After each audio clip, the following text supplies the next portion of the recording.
call to order this meeting of the Warren County School Board for Thursday, August 13th, 2015. Please rise for the Pledge of Allegiance, followed by a moment of silence. I pledge allegiance to the flag of the United States of America and to the republic for which it stands, one nation, under God, indivisible, with liberty and justice for all.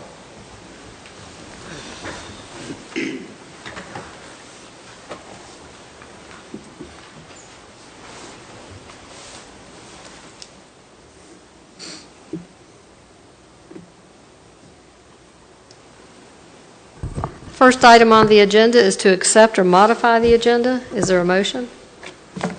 Madam Chairman, I would move that we accept the amended, I think, revised agenda, latest revised agenda.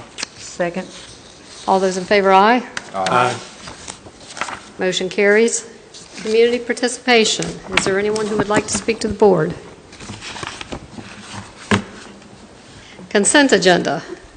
Is there a motion? Madam Chairman, I move we accept the consent agenda as presented. Is there a second? Second. All those in favor, aye. Aye. Motion carries. Reports, committee reports. Special Education Advisory Committee Annual Report. Mr. Hirsch, I think you're going to be up there a little bit tonight. Madam Chairman, Mr. Superintendent, thanks for the opportunity, as always, to speak with you. I have the great pleasure and honor of introducing the current chairman of our Special Education Advisory Committee. She's been part of the committee for 9 years and is very compassionate about serving and supporting the children and families of Warren County. So with no further ado, if you'll allow me to introduce her, Ms. Lori Adams.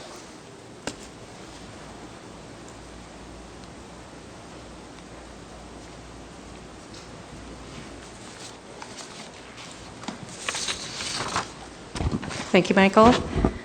Madam Chairman, Mr. Drescher, ladies and gentlemen of the school board, I'd like to thank you for this opportunity to present the 2014-2015 annual report of the Special Education Advisory Committee.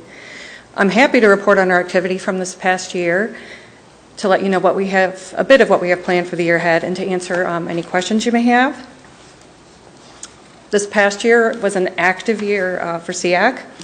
After a rousing planning meeting at the beginning of the year, we came up with 5 goals, each of which was handled by a separate subcommittee. Since we had about 6 committee members who actually were active, there was obviously a lot of overlap in who worked on each subcommittee. And there was a bit of a range in levels of interest and involvement even among the 6 or so of us who were the most active. A few interesting twists and turns came up in the year, one being a meeting that we held of our executive committee and consultants in which we clarified the roles and responsibility of SEAC members and school division personnel. Even though many of us have been involved for a while, it was good to all get together and have some good open discussion of that subject. Another significant event was a regional SEAC training that 2 members and one of our consultants attended just 2 days before the end of the school year. This training was sponsored by the Parent Education and Advocacy Training Center, and the particular one we attended was for school divisions in Region 4. Information that we acquired there now has us reviewing procedures for how we meet and communicate with each other. And we also learned that compared to other SEACs in the region, we're in a good position in terms of how we interact with the rest of the school community.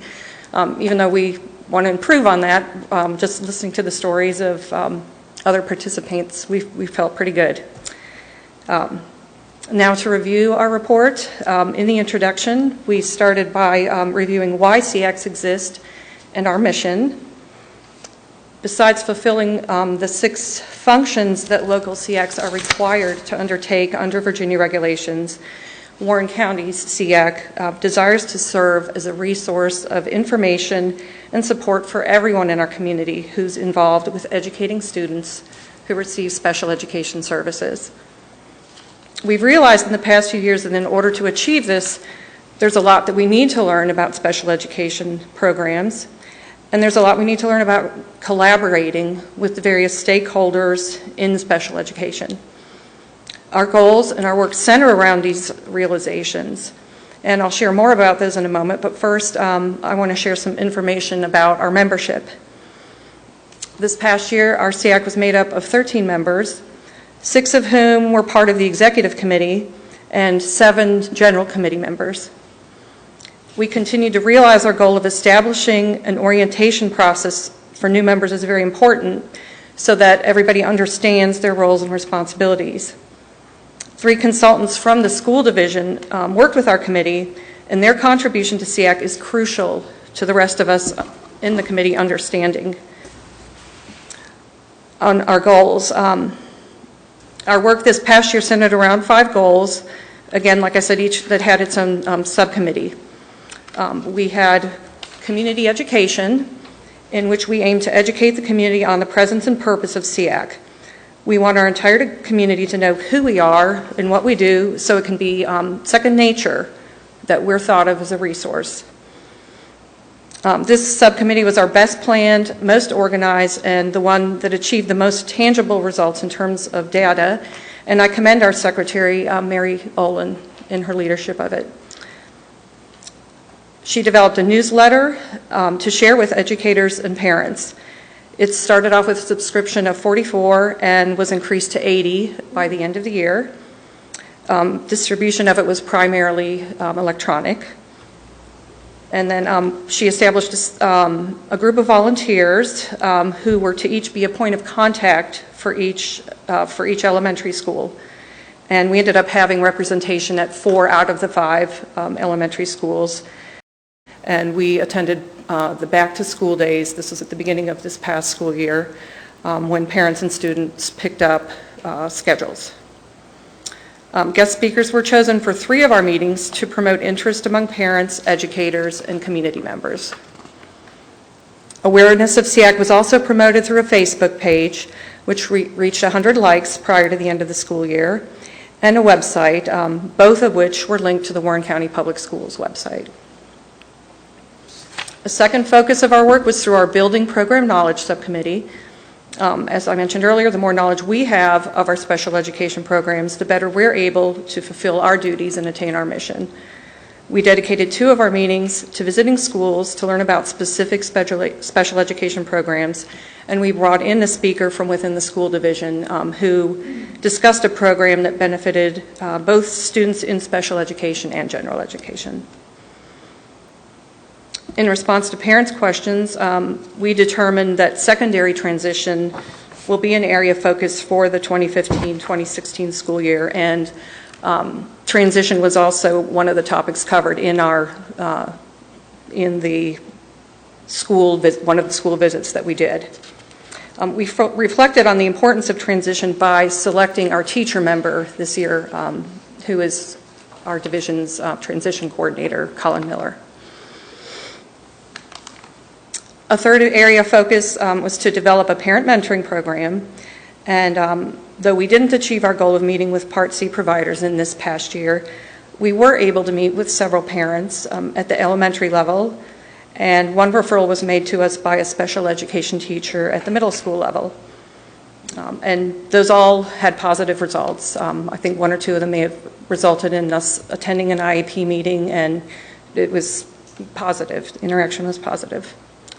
While our progress might be a little slower than we had originally planned, while this is happening, we're continuing to define what we think parent mentoring should be, and we realize we need to build SEAC membership so that we'll have enough members to serve as mentors and better serve our community. Developing a membership orientation process was another goal, and in this past year we achieved this by sending a letter out to 3 new members that outlined our purpose and attendance requirements. We sent that within a month or 2 of school starting, and in the future we hope to achieve this closer to the beginning of the school year. We sometimes get new members who maybe don't understand really what being a part of SEAC is about, and we may only see them at 1 or 2 meetings. So we feel this orientation process is needed to set expectations clearly at the beginning of their involvement. Lastly, we set as a goal to improve efficiency in how we communicate information between our community outreach coordinator and the rest of the community.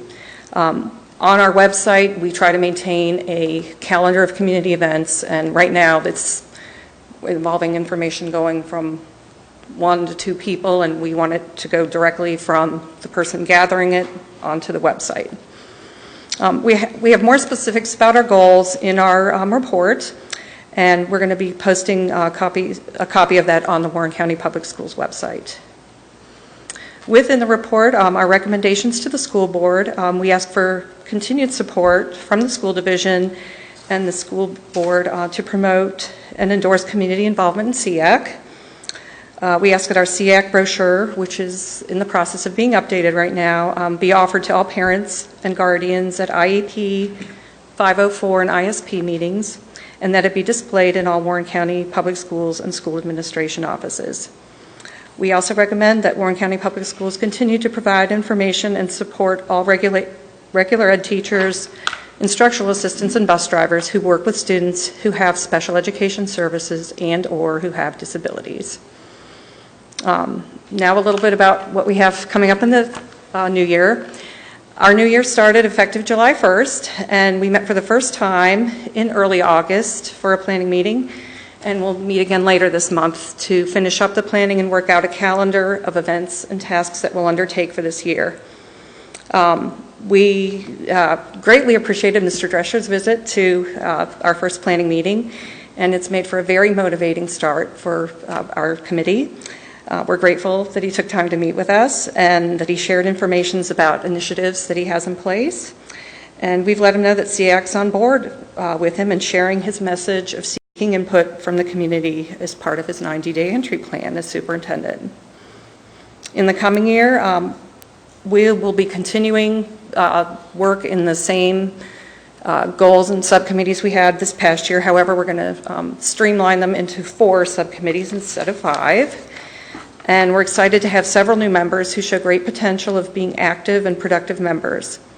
Our focus is going to be on 2 levels. We want to strengthen our role as a Warren County community provider or community partner in providing special education services in 3 ways. We want to help make our community more aware of our purpose and presence. We want to build the knowledge we have of special education services. And we want to explore a little and discuss more the functions of SEAC that are set forth in Virginia regulations and that were highlighted in our regional training. On another level, we want to develop the effectiveness of our committee members by further developing the process of orienting and training them, and then, like I said earlier, streamlining methods of communicating and doing business. In closing, SEAC thanks Mrs. McGinnis for her years of service to the families of Warren County, and we wish her every happiness in her retirement. We also want to thank our consultants, Michael Hirsch and Joey Waters, whose time and advice are greatly appreciated, and also Jackie Jenkins, who provides us with valuable assistance in printing information for our meetings and distributing monthly meeting announcements in the community. That's our report, and I'm happy to take any questions or hear any comments you might have. Were you going to say something? I have an excellent report. You always give very excellent reports. I have a couple of questions. You said you're going from 5 committees to 4. Yes. And while I didn't write them each down, there were 2 that seemed to be community. Are they being combined? Or? They are. Okay, that's... We're taking community education, and there was one we had called community information, and just calling that community outreach. Okay, right, okay. And we had membership functions split up over 2 different subcommittees. We're now making that one. All right.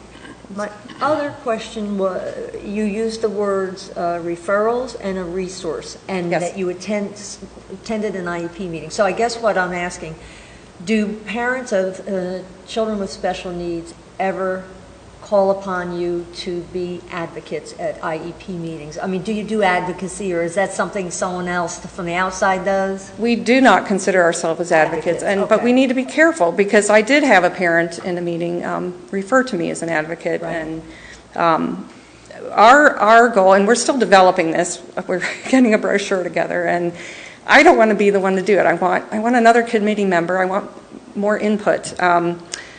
But we're going to state within there that our goal in mentoring is to educate parents to become productive IEP team members. Okay. Yes. Okay. Thank you so much. With regard to the transitioning, are you all able to work with with Lord Fairfax at all? Because they have a transition program as well. When I was first getting involved in SEAC, there was a project underway. It was called the College Project, and it was a collaboration of SEAC and other parts of the community, and Lord Fairfax was being looked at the time. Our transition, we're looking at secondary, transitioning out of secondary. We're at the beginning stages of this. I suppose that's going to be one aspect of what we'll study in the coming year, yes. Okay, thank you. Any other comments? I just have a comment. Just to say that SEAC really does offer a wonderful partnership for our community, parents, and school personnel. It's a great group. Definitely have a vested interest in our schools, and I truly appreciate what you do for our kids. It makes a big difference. So thanks. Thank you, Laurie. Thank you.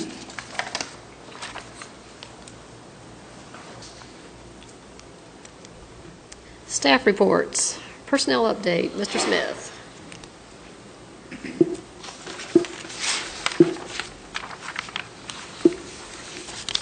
Good evening.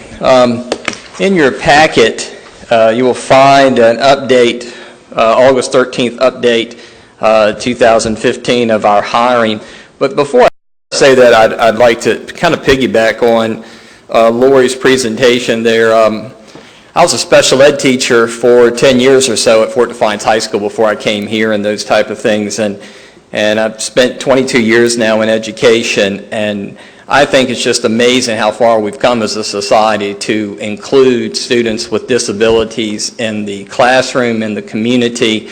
I think it's extremely important that everyone has an opportunity to the curriculum, that everyone has an opportunity to things that we do. I know the Virginia High School League has had an initiative to come forth to include, obviously, to start different programs and those type of things with students with some severe or some disabilities. I thought it was amazing, and I made sure I got home in the evening to watch ESPN host a lot of the Special Olympics and those type of things on TV. And I would encourage people, if you haven't been involved in those programs, to help, to come out and at least spend some time, because the opportunity that or what you will get from that is a great reward. And so I'm real happy to see just where we've come in that short period of time for our students, and to be inclusive of students with disabilities. So I just wanted to, that's what I went to school to major in, was to be a teacher and be a special education teacher, and it was thoroughly, and it was enjoyable and those type of things. And it's just a pleasure to work with people who are inclusive of everyone in our division and our community. My presentation here this evening is in regards to an update of where we are on hiring. We had a total of 61 vacancies, instructional or licensed vacancies. That would be this is just at the schools, administration or teaching, anything that requires a Virginia license. At this time, we're still searching for a few positions to fill, some candidates. Our greatest challenge is English as a second language. We actually had someone recently signed to take the position, and they called back today and said they were going to be unable to move in. I've called, I have it posted on national websites. I have it posted on our websites. I have called local school divisions. I called Frederick County this afternoon, and Frederick County said if we had enough to fill for our positions, we'd be hiring them, but we don't. So that's a challenge there with English as a second language. And that ESL position, our ESL population is not large in comparison to other communities, but still we are we need to make sure we serve all our students. So it's been a difficult fill. That position is geared toward the elementary level, working with the elementary students. You'll notice on the sheet at Warren County Middle School, we have a choral position. We have a situation where we had a transfer from that position to the high school to take a choral position. We have a young man who is a graduate of Skyline High School who's currently going to start off the year substituting in that class. He actually has a degree in music education. I have sent his information off to the state to make sure that we would be able to get a license and those type of things. So hopefully that will work. I've always been big on believing that the way you kind of build a program is if you can bring back people who are native of that area, who know the area, those type of things. I think it helps to build a solid program. A lot of those people seem to stay. We obviously go for the best candidate, but it's nice to see people, coming back after they finished up their college experience. So the choral's in the works. I feel real good about that. Warren County High School, there's an ITRT. That's an instructional technology resource teacher. And what happened there is that's a recent vacancy. We had a person end up getting a position in another division that was actually a promotion. So for those type of things, an administrative type promotion, we allow them out of their contract. So that position opened up. We're currently working on filling that position. Health and physical education, very similar to the same thing, just happened. And we should be able to fill that as well. There normally are quite a few candidates for health and physical education, and Mrs. Jordan and her staff are working on interviewing for that now. That just both of those positions just recently, very recently, opened up. A part-time welding position. We were really struggling throughout the summer to find someone for this position at Blue Ridge Tech. And we have a couple good ideas set up. One could actually involve kind of a joint partnership with Page County, they're also looking for a welding person. They also have as a part-time person, and they have actually talked to their board to see if they could actually make that into a full-time position for Page, and we would then basically have that person here part of the time, and that we would invoice back to Page to pay for half of that, which is part-time now. It's the same thing. So our part-time salary would cover that. So we're kind of working through that. Also, 2 days ago we got an application in for a part-time welding instructor. So one way or the other, I'm hoping we're going to be pretty good with that. Instructional assistants, we have a couple resignations that occurred on instructional assistants that we're filling, one at the high school and one at the middle school. Those were their support staff, so they can basically give 2-week notice, and we have 2 there to fill, which we're working on now, so I feel real confident that we're going to be able to fill this. This was a challenging summer, and but as I look around and as I call around to other divisions, I also find out that other divisions also had challenging summers as far as with people moving around and going to different places and those type of things. And obviously we've talked about salary and benefits and those type of things. They're obviously a driving force for many divisions, including ourselves. But I think we've brought in some good people. And the new teacher orientation program, hearing from Ms. Rudisil and her staff, that it seems like that the group is very good about returning things that they need to, paperwork and those type of things, and staying on task. So we'll see once the students get in there, which will be here very soon in a few days.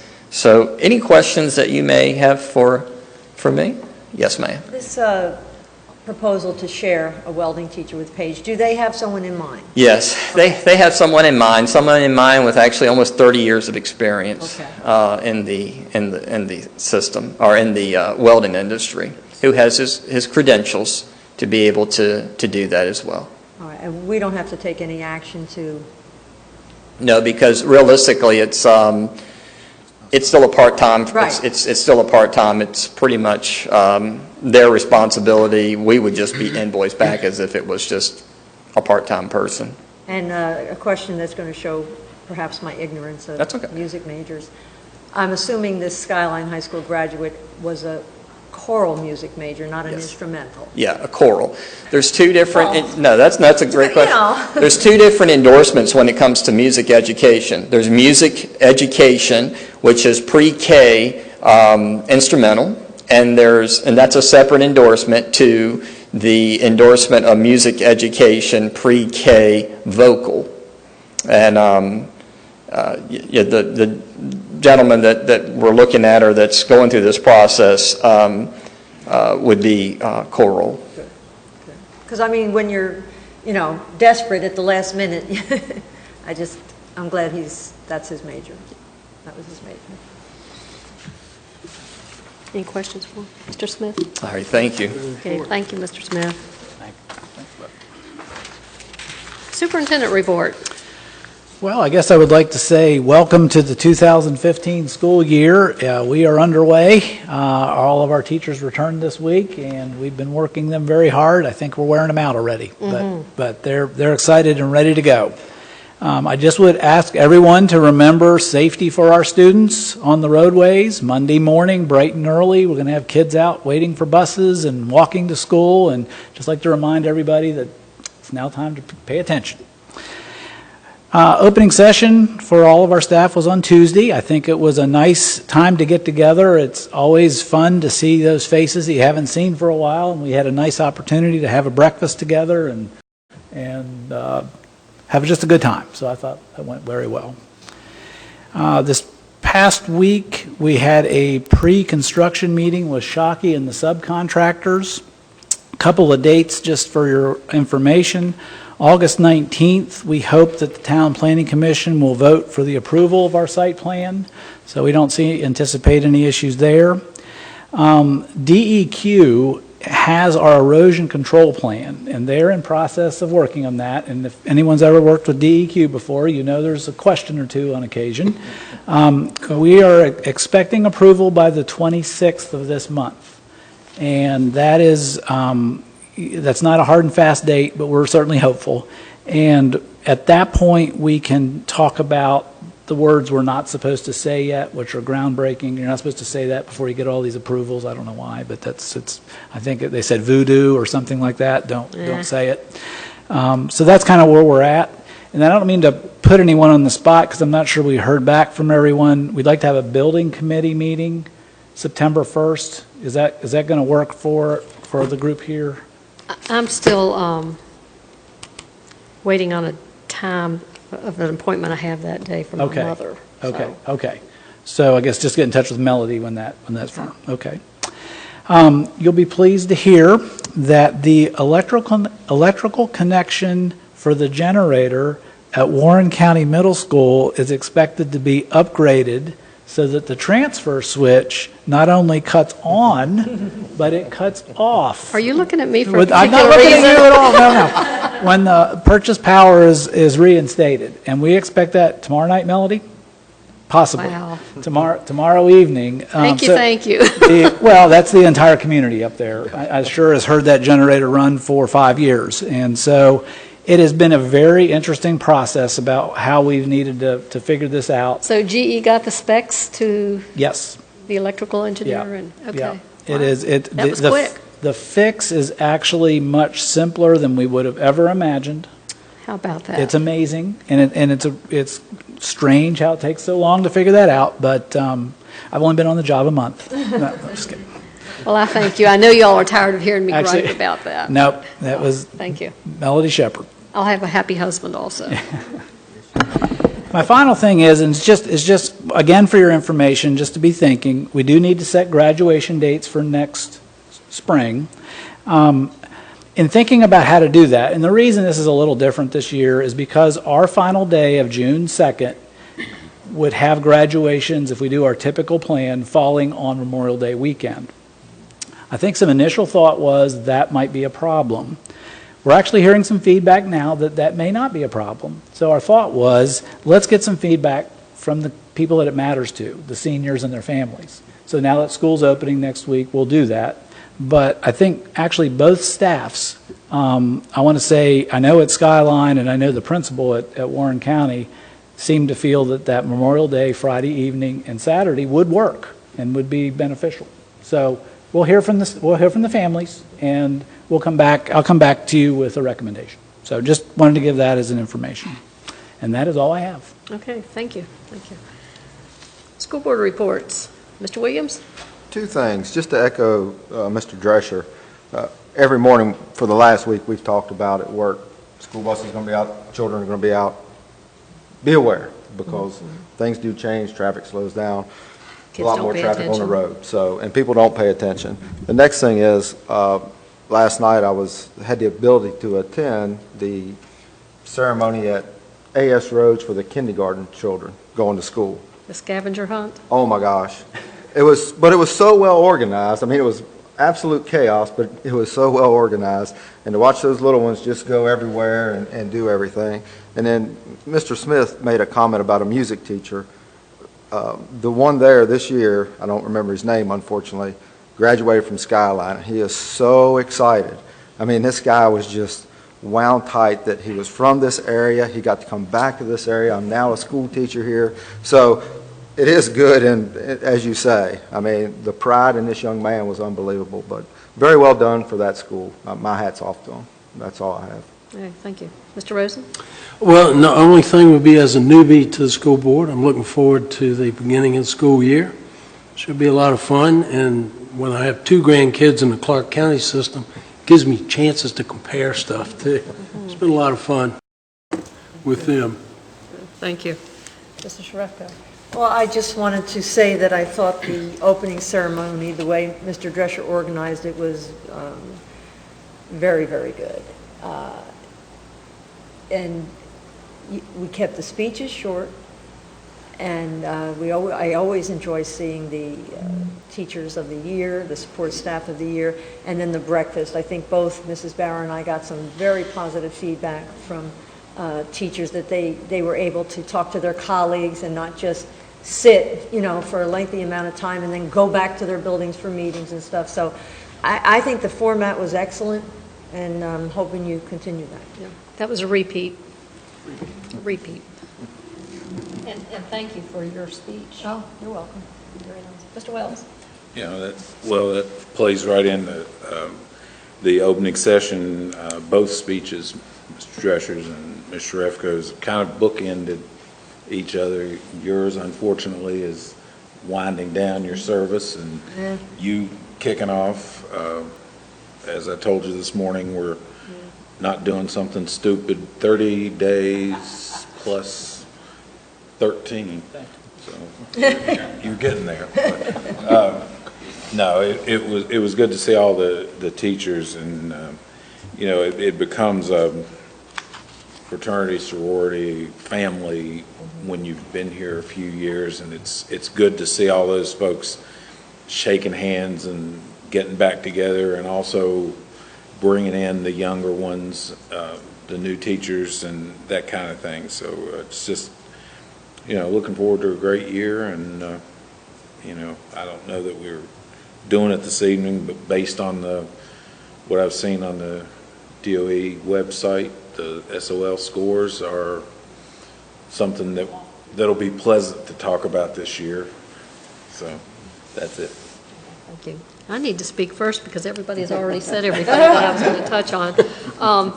I do want to say that I've had the opportunity the past 2 weeks to be in 5 of our schools, and we have an amazing custodial staff. Those floors look great. The classrooms look great. Just a great group of people there, and I even spoke with some of them, and they're proud of their work also, and they should be. Action agenda, presentations by staff, appointment of career technical education advisory committee, Ms. Baker? I'm going to stand in for her this evening, if that's okay.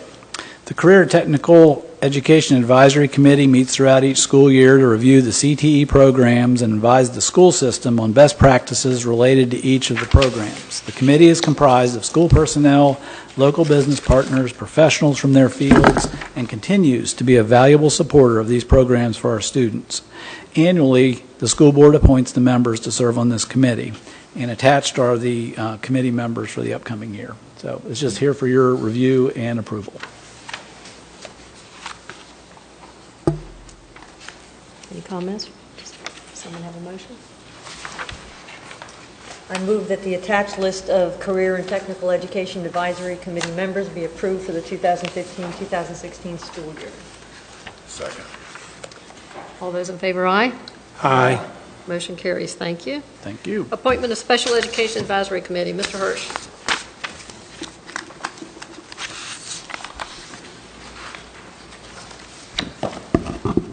Madam Chairman, Mr. Superintendent, thank you for the opportunity again to speak. In accordance with the Individuals with Disability Education Act, an advisory committee will be established to advise the superintendent and the school board of the needs of students with disabilities in Warren County. And I have attached in your school board packet a list of names that we are proposing for you to approve as the Special Education Advisory Committee members for the 15-16 school year.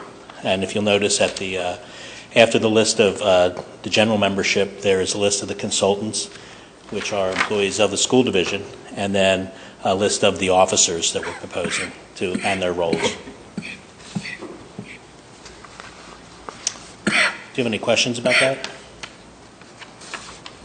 I don't have any. Is there a motion? I move that the 2015-2016 Special Education Advisory Committee members as listed be accepted or appointed, I guess. Second. All those in favor, aye. Aye. Motion carries. Mr. Hirsch is going to be standing up there a little bit. Approval of Crisis Management Plan and Medical Emergency Response Plan.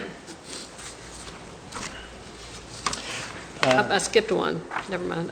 Appointment of Threat Assessment Advisory Board. Thank you, Madam Chairman.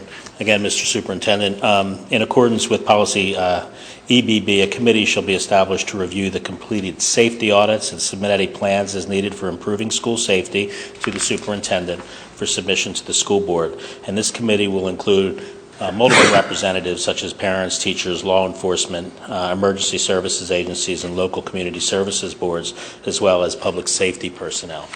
And you'll have attached a comprehensive list of members of our division-level threat assessment team. And you'll notice the multiple agencies that are present. And it also includes an administrator from each of the buildings. And this team, this division-level team, meets twice a year. However, that's not all the threat assessments that teams do. There is a school-based threat assessment team that meets at every school monthly and provides minutes to their meetings, and any concerns that they may have, they submit that to my office. And the division-level team reviews that, along with other things. We actually track every student and staff accident, when it happens, where it happens in the building on a monthly basis. And we compile all that data as well. And this safety team, this threat assessment team, looks at that data so we can make recommendations on how to improve playground equipment, improve fences, improve supervision, and those types of things. So this committee is actually very important and very, very functional. It's a pleasure working with the other community members. A few years ago, Mr. Wells and I attended what we thought was an outstanding workshop on student threat assessment. And I know that we had several of our administrators trained to know when a threat is idle or when it rises to a level where we need to be concerned. And with the new administrators we have on board, I would just hope that we could get them that type of training. It was excellent. Yeah, absolutely. We work with University of Virginia, who provides that training, and the Professor Dewey, I believe his name is, and he's provided multiple members of this team with that training, and it is definitely our goal to have most administrators in the county trained in that model to see if a threat is substantive or transient. Right. Absolutely. Thank you. Any other comments or questions for Mr. Hirsch? Motion? Madam Chairman, I would recommend that the board approve the threat assessment advisory board members as presented. Is there a second? Second. All those in favor, aye. Aye. Motion carries. Now, approval of crisis management plan and medical emergency response. Okay. This goes hand in hand with the committee that we just approved, the Threat Assessment Committee. We do and work with emergency services, the Sheriff's Department, and other community members to create a crisis management plan. We work with Warren Memorial Hospital. And what we do is, as a threat, a crisis can impact the building or an entire school division. A threat can be anything from suicide to something external. The most important consideration in dealing with a crisis is the safety, health, and welfare of our staff and our students. The plan intends to provide staff with guidelines and pre-planned responses to various emergencies or crisis situations. So we have a school division plan, and what I plan to do is, this will make sense in a second, we're putting together a flash drive for each and every one of you and each and every building administrator so they have that electronically. Then we also have printed copies in case there's a crisis when electricity goes out. And what this plan does, it has a division-level plan of what our responses are to various crises. There's no changes in that respect from this plan from last year. There's also a section for medical emergencies, bee stings, choking, asthma, diabetes. And then what it does is it gives a sample of how to respond to that. And we work with Warren Memorial Hospital to have those responses in place there. And that's the medical section of the crisis plan. And then in addition to that, each school has their individualized school plan, which has updated phone trees and emergency phone trees for them to communicate in case of an emergency. And it also includes a plan that we work very closely with emergency responders that are non-ambulatory students, that we have an individualized crisis plan to evacuate them from the building at any point in the day. So this plan will target not only their daily schedule, but who is assigned in the building and backup people to exit them from the building in a safe, quick manner.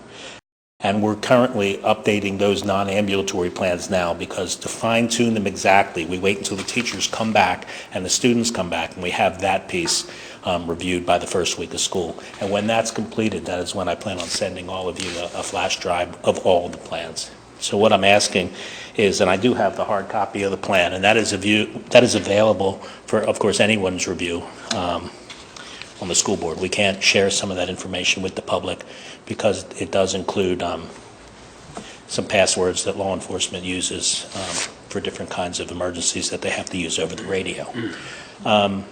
So what I'm asking is that, that is the crisis plan. Like, there are blueprints in there too? Yes, thank you, Jim. Plans. Yeah, there is a floor plans, and they're updated whenever there is a building change. For instance, when Warren County Middle School was put into place, we did update the blueprints, and we updated the new high schools, of course, blueprints. And those blueprints are attached to each individual school's crisis plan, and it has things like gas lines, water mains, and anything that safety and emergency personnel can use. And that was done in conjunction with our maintenance department, Mr. Riley.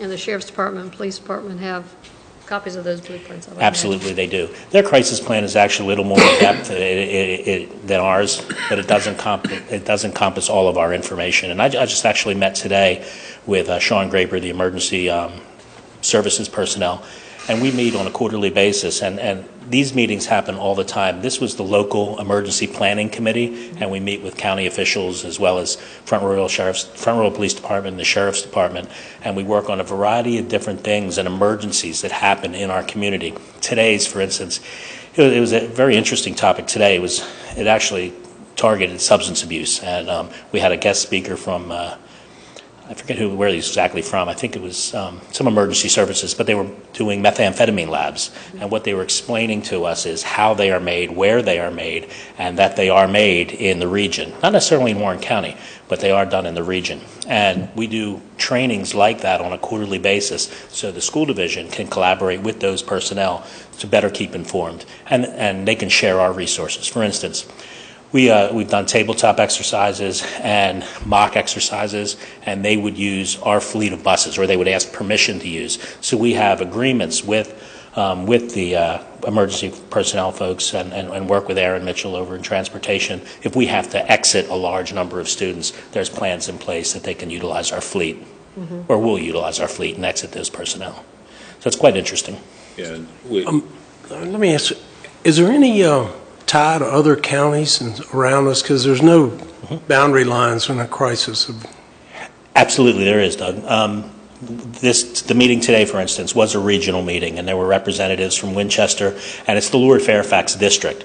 And what they do is they participate in all those meetings, and we share tabletop exercises. And the next tabletop exercise will be done in April, and that will actually be done in Frederick County, but Warren County will be participating in that. Yeah, a lot of it is centered around hazardous waste spills, and because we're on the rail lines, and Warren County is kind of nestled in those rail lines. At the last meeting, Norfolk Southern came and talked about what the consequences are for Warren County being situated where it is with the rail, and what the consequences are for our population. So we do very closely collaborate with the counties. Thank you for that. I should have mentioned that. Good. Any other questions or discussion? Is there a motion? I move that the crisis management plan and emergency response plan be approved as presented. Second. All those in favor, aye? Aye. Motion carries. Award contract for speech language pathologist service. Thank you, Madam Chairman, Mr. Superintendent.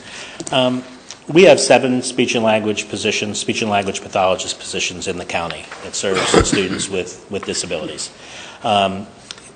We have 6 excellent speech and language pathologists. We are having a significant difficulty in hiring that 7th position.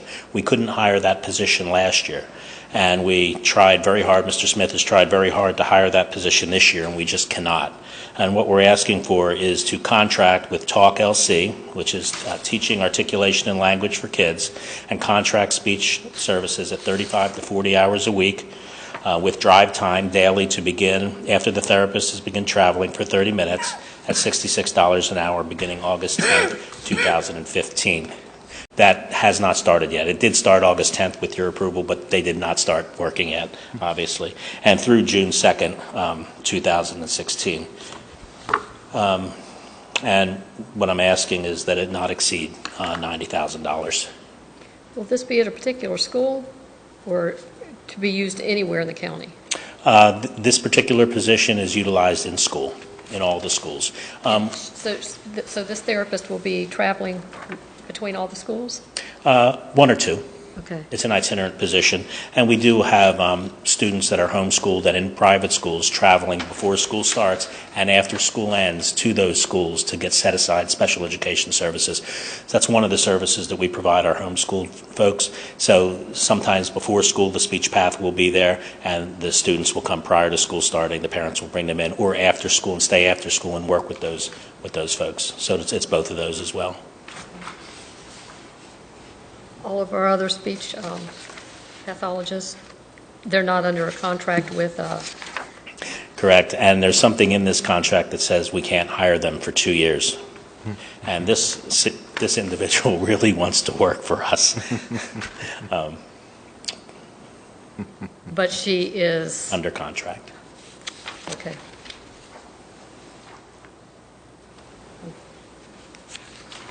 So she has to be out of this company for 2 years. When's her contract in, Mr. Hirsch? I don't know when her contract ends with Talk LLC, but our contract with them is on an annual basis. And I know Mr. Smith is trying very, very hard.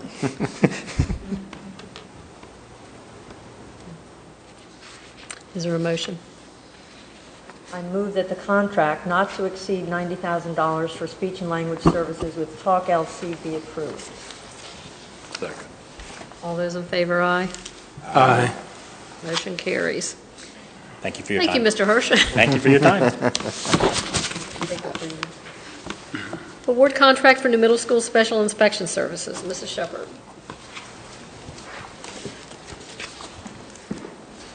Good evening. On June 22nd, we received 4 proposals for the special inspections for the new middle school. The proposals were ranked and reviewed by staff, and a recommendation was made to interview Triad Engineering and ECS Mid-Atlantic. Both firms were interviewed, and the recommendation was made to negotiate with Triad Engineering. The recommendation is to contract with Triad for special inspections for a lump sum fee of $150,000. The lump sum does not include delay time caused by the contractor when they notify that inspections are required and they are not ready at the designated time. The lump sum fee also does not include time for reinspection or retesting of the work, which does not comply with the specifications. In both of these cases, the fees will be tracked and ultimately invoiced to the contractor, which is Shockey. My recommendation tonight is to contract with Triad for $150,000 lump sum. Does this have to be done tonight? No. Is there any way we can have time to review this and do it at our next meeting? It would need to be done prior to our next meeting if they start moving ground. Question? When are we anticipating that happening? Well, we're not allowed to No start, good we're guess. not allowed to talk about groundbreaking. You don't have to say that word. After we get, after we receive our permits, Shockey, and currently we are looking at our stormwater drain system. We have, because Leech Run Parkway has been delayed, there's if we go ahead and move the ground like we have anticipated we would, then there will be erosion, and if we have a large rain, it will flood Happy Creek Road. So we have to go back, look at our plans, and build up a pond so that won't happen. So we're looking at that. After that's done, then they're going to start moving ground. So we're thinking we should have that information probably end of this week, beginning of next week. So if the permits go through and we can build the pond as we have proposed, then it will likely be September, mid-September, when we start moving ground. Okay. Can the question be posed in a public meeting why one firm was chosen over the other? Is that Yeah. permissible? Yeah. I was wondering why Triad was chosen over ECS Mid-Atlantic. So both were good candidates. Cost. Triad was less expensive than. At the end of the day, that's the reason we chose to negotiate with Triad. But both of them had very qualified people that would be on site, and they both had people that would be there on a daily basis. But it was a cost factor, pretty significant cost. I've worked with Triad Engineering in the past on these types of deals, and they are an excellent company. Very above board and very honest, very straightforward. So in my mind, it's a very good choice for all the inspections and testing.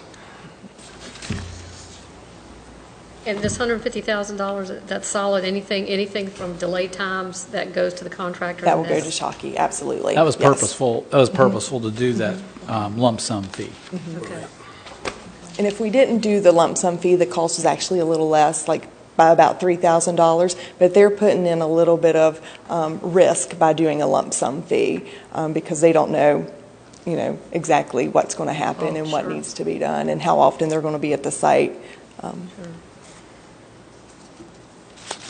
We don't have a work session this month? We don't, but we are looking at a meeting for next Thursday. It's not later on in the agenda. It was one of the additions to an agenda where we're going to talk about ESCO energy savings. Uh-huh. And if we have a quorum at that meeting, we certainly could do a vote at that time if there's the desire to do that. Would that be okay with the rest of the board? Yeah. To delay this action for another week? Sure. If you have questions. It's fine. Is that okay?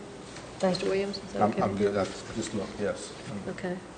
As long as we have enough people there to vote for it next Thursday. Or not. I should be there next Thursday. All right. Okay.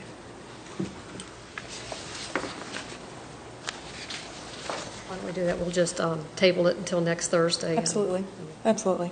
Give us a little more time to look over that. And I have other documentation at the office if you need anything else, any additional information. Okay, thank you. First reading, May 2015 VSBA School Board Policy Updates. In May, VSBA submitted 37 policies and one regulation for Warren County Public Schools School Board to consider adopting.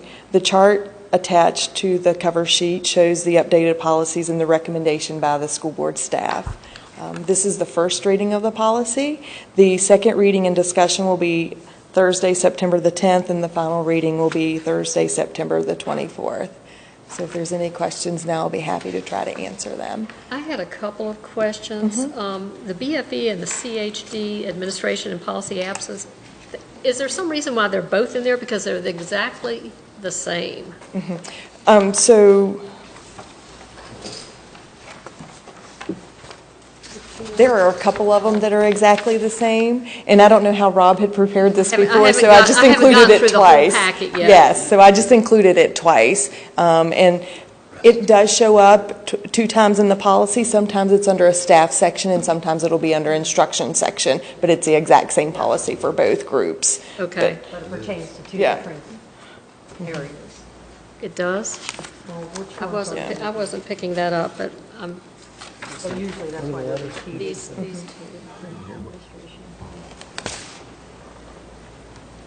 so what's this section? It looked like the same to me. This is the first reading. Yes, it is the first reading. Yeah. Right, but I'm saying, And I'm not sure what, PFE, I think, is administration. I'm not That's what I'm sure what CHD is. Okay. Rob, do you know what policy C is? Right off the top of my head. yeah, it just Yeah. probably pertains to both of these. Okay, okay. Yeah. And then there You'll see was- that again, like JOH and GEA. One of them is student and one of them is staff, so very similar. And then there was and I just might be a little slow and just need some explanation. I believe it was a BBBC option 1 and 2, and we had down that we wanted option 1. Because this was, let me make sure I've got the right, Had to do it with was the taking one oath of that did office. with our district. Okay, So but it was- maybe it was just the way it was worded. It said initial meeting of the new school board, but it's not a totally new school board because not everybody is elected at the same time. It's a, This one says they want it done before, and this one says on or before. I think it was just this that threw me of the new school board. Maybe it was just the wording that just didn't make sense. Do you understand what I'm But asking? it might not, The well, whole- it is a new it's- board. It's a new board member, the one new board But member. it's a new board. If it has a new member, it's a new board. Okay, but everyone's not on the same election schedule, so that, I Right. guess that's what threw me. Yeah. But Okay. if someone's taking an oath, it is a new board. Okay, Well, every year is a new board. Because you have to Yeah. have a reorganization Yeah. meeting Yeah, and that's new true. chairman, new, Yeah. so each board is a new board. Even if it's the same 5 people. Right. Which policy are you asking about? That's okay, I understand things differently, so I think I'm all right. It takes a holistic, I do. naturalistic. And one's elected and one's appointed. But the two that Right. play, that's why one was chosen, I think. Option 1 over option 2. Okay, all right. I may have more questions for you as I Absolutely. get through the rest Absolutely. of the. And hopefully I'll have answers. Okay. Any other questions for Mrs. Shepherd? Okay, thank you. Approval to upgrade one part-time food service position at each high school to full-time. Yeah, this is actually approval to move a part-time to full-time at Warren County High School and a part-time to full-time at Leslie Fox Kaiser Elementary School. Okay.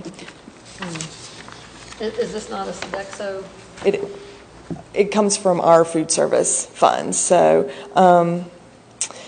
with the high volume of breakfast, lunches, and a la carte items sold at Warren County High School, the request is to change a part-time cafeteria position to a full-time level 2 position. Warren County High School's meal per labor hour have increased to 19.13, making them the highest meals per labor hour in the district. Increased participation has caused both the manager and assistant manager to work overtime on a daily basis in order to complete the work required. And then the request for LFK, it's very similar. The meals per labor hour have increased to 18.51. Leslie Fox Kaiser also serves the Head Start program, which prepares and packs 72 meals per day, and their breakfast participation has increased by 10%. The state recommendation for meals per labor hour is 15 to 18 meals per labor hour. So we're slightly above that at both of those locations. The cost of this for both positions would be $6,600, and this does not reflect if the employees would choose benefits. We do have funds available in the cafeteria fund for this expense. Okay. I move approval be given to increase the part-time cafeteria position at Warren County High School to a full-time cafeteria level 2 position, and to increase the part-time cafeteria position at Leslie Fox Kaiser Elementary School to a full-time cafeteria level 2 position. Second. All those in favor, aye. Aye. Motion carries. Thank you, Thank Mr. you. Shepherd. Presentations by superintendent. Request to schedule a special meeting work session. When the board had their retreat earlier this summer, we discussed ESCO, the energy savings plan, to possibly do some renovations to Russie Jeffries in particular. And the request was made to schedule a time when Charlie Barksdale could come visit with us and give us some further explanation on how this is a benefit to a school system. He's kind of the watchdog for the state on helping folks do this. He's been here before, but we do have some new board members, and we'd like to bring him up next Thursday at 3 o'clock is the time he was available. And if that works, we'd like to just make that announcement that we're going to do a special meeting so the public knows as well. Okay. Does that work with everyone's What schedule? time? No, I 3 o'clock. No, 3 o'clock. I couldn't do it. you can't, Jim? No, I can't. You can? Doug? Yeah, I can make it. Yeah, I'd sent out an email earlier about that. We And just wanted to everybody's announce responded, it. exactly? Yes. Okay. Can you All right. do 3 o'clock? Sounds good. Thank you.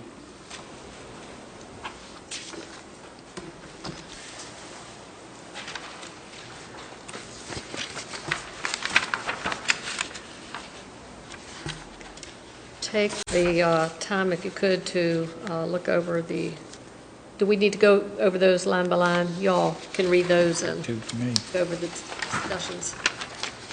Hot topic conferences, the VSBA November annual meeting. If you're interested in any of those, we need to let Mr. Valentine know. Okay? Any further business right now? We need to go into closed session. I've got it. This motion is made that this open public meeting of the Warren County School Board become a closed meeting pursuant to Virginia Code Section 2.2-3711. The school board desires to discuss the following matters in a closed meeting. Section 2.2-3711A2, discussion or consideration of admission or disciplinary matters or any other matters that would involve the disclosure of information contained in a scholastic record concerning any student in Warren County Public Schools. Specifically, the request from 3 families for release from compulsory attendance pursuant to Virginia Code Section 2.1-254B and Section 2.2-3711A3, discussion or consideration of the acquisition of real property for a public purpose or of the disposition of publicly held real property where discussion in an open meeting would adversely affect the bargaining position or negotiating strategy of the public body, specifically property located at 240 Water Street. Be it resolved that the School Board of Warren County does hereby authorize discussion in closed meeting of the matters identified herein. Is there a second? Second. Mr. Valentine, please call roll. Mr. Williams? Yes. Madam Chairman? Yes. Mrs. Sharefko? Yes. Mr. Rosen? Yes.